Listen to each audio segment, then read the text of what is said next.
Yeah, you are mad. Very, very mad. Are you truly talking to me?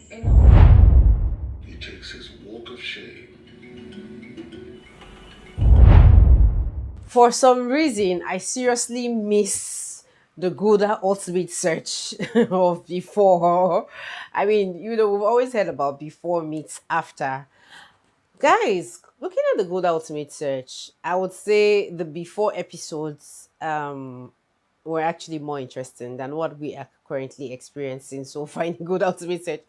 I don't know, but it's kind of upsetting because there is no suspense, there's no love, and I think a lot of people have suddenly become uninterested with everything that is going on with the Good Ultimate Search. I don't know, these are just my thoughts. They might be right, they might be wrong. But anyways, I am going to be talking about my thoughts, my observations, and of course reviews, and of course maybe recommendations on what would actually help going forward. Guys, this is a part 2 of the first video I did where I talked about Mikel and Estima's battle and the red flags that I see in the Good Ultimate Search. Thank you so much for hopping in. If you're coming into this channel for the very first time, I do appreciate your presence here. Please take a minute to hit on the subscribe button to be a part of this channel. To get informations about everything we do here, you'd always need, you'd want to turn on the post notification bell so that you always get alerts of my video every time I upload new content. So it's not enough to subscribe, turn on the post notification bell. Thank you as you do so.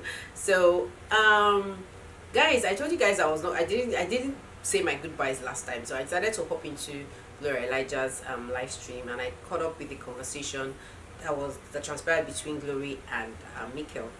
And literally I actually got worried because I said something about following up the conversation on Instagram. I noticed how Mikel was defending himself, how he kept on saying that he didn't say those words and that there was a conspiracy against him. So it was like really, really worrisome. I mean, for a long time I've watched Good Ultimate Search, and this is like the first time something like this is happening.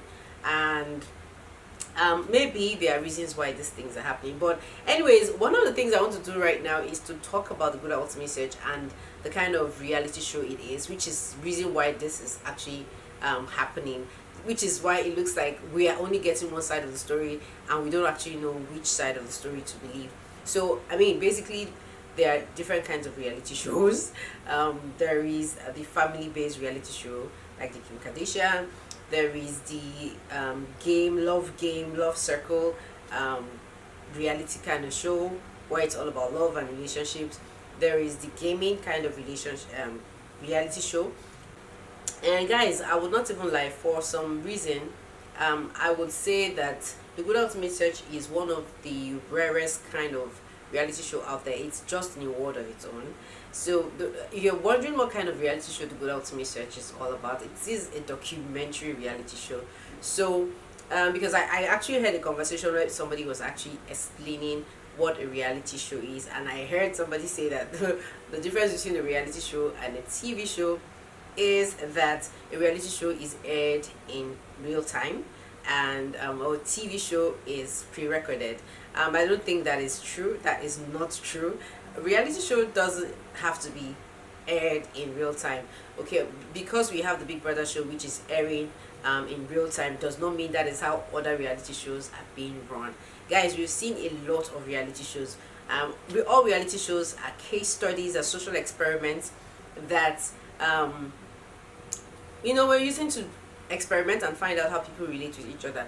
So basically there are different types of reality shows, and so whether the reality show is showing in real time or not, it is a reality show. So I hope that justifies the Good Ultimate Search as a reality show and not as a TV show.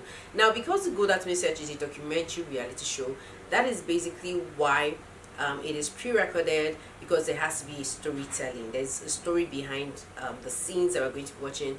If it is shown in real time, the show might probably get very ambiguous. It might really, really work, but considering that it's the forests, it's the jungle, the camera locations and all that, guys, if we're comparing the Good Ultimate Search and the Big Brother show, this reality shows are really, really different. The Big Brother show is done in a house where contestants are there. The house is the house. We're going to be using the house for the whole 2 months plus. So there's a permanent position for the cameras. Unlike the jungle, I mean, if there are to be cameras everywhere, these cameras have to be changed. Rain, there are a lot of factors. So basically, that is why it cannot be a live show. Even though I know that it is possible for the show to be done live in real time. Anyway, so I mean, there's a big logistics behind it. So basically, that's why it's pre-recorded. Now, the only problem we have right now is because it looks like there are two sides of the story, and we just heard one side of the story. So Mikel has gone out to say that there's a conspiracy, there's a gang up, and that the truth will liberate him. Things he has said a lot of things. One of the things that I want to actually talk about is I love the fact that Glory actually had this conversation with this guy. I love the fact that she took her time to talk to him, give him some very relevant advice, because basically coming on, like looking at the way the whole thing is, it might really turn up against him. So I think there were some very strong suggestions by Glory not for Mikel not to respond to all social media trolls and all that. I think that was a very valid response. Basically, I actually have I have my thoughts about this, okay, but I don't think we should dwell too much on the Mikel thing. I think it's just the word that came out maybe unexpectedly or came out wrongly. Maybe it wasn't meant that way. Maybe it was. I'm not here to defend anybody. But what I'm going to be saying is, let's move away from the contestants and actually talk about the Good Ultimate Search. Looking at the show so far, the reason why I feel that the host and the anchor were, the taxmaster and the anchor of the show were actually used for the return edition is because they were social superstars that really had large followings. And guys, if we all remember, the Good Ultimate Search came in way back in 2004 when reality show, when reality show was not a thing in Nigeria, of course. I mean, it was still in the early stages of harnessing reality shows and all that. And then it was in the era where there was nothing like social media, so it was just more like TV. And then that that level, that energy of, oh god, let's wait for the next episode, like the interest was actually heightened that period, because where informations were actually gotten was just one stream. Now, right now in the social media age where information is like getting out there, so many streaming channels where you can actually go back and relate back to the information that you probably lost or missed. I think the Good Ultimate Search needs to do more. They picked Toke, Makinwa and Kunle to become that face, but somehow I'm not really feeling the show. I mean, I'm not even excited that I'm not feeling the show, because looking at the way Kunle has been, like that intensity, the jungle intensity, I've not still felt it. I don't know if it's because of the tax they've been giving them. I don't know if it's because they've been grouped, placed in groups. I don't know, but there is something seriously missing from the Good Ultimate Search that needs to be fixed. I'm not going to be talking too much about the tax master, because I basically think that's just his style and probably will get used to it. I mean, the same thing happened when Chidimokeme was actually, handling the show, and then Bob Manuel came. People were like, Bob Manuel is too laid back, Chidimokeme is better. Even till date, people are still arguing over Chidimokeme and Bob Manuel. Like, I understand that personality types are, and people have to do their thing their own way. I'm not going to really delve in too much into the tax master, because his job is actually very simple, given the tax and everything.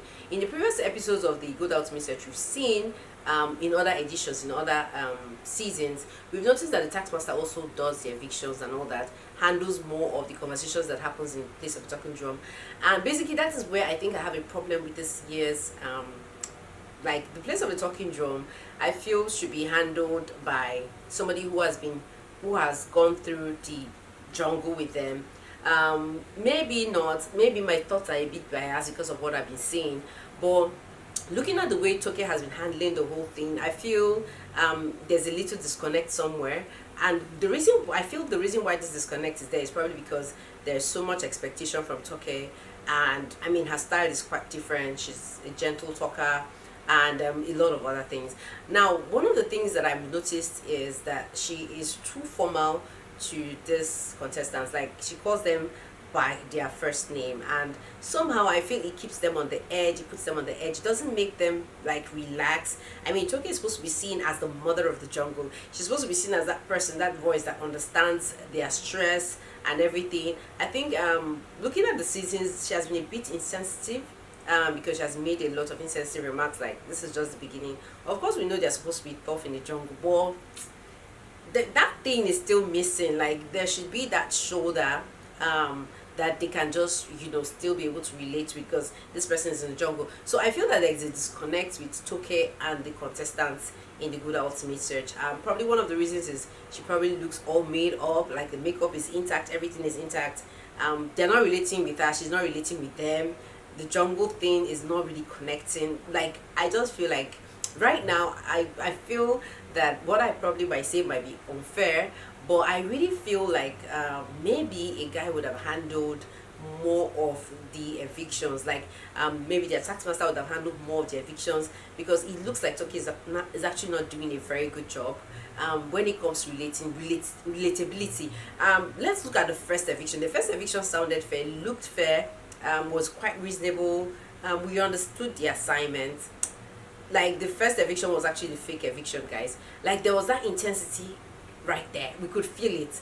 But looking at the second eviction, like the first real eviction and the second double eviction, there is a disconnect. I don't know, but it's just my strong thoughts.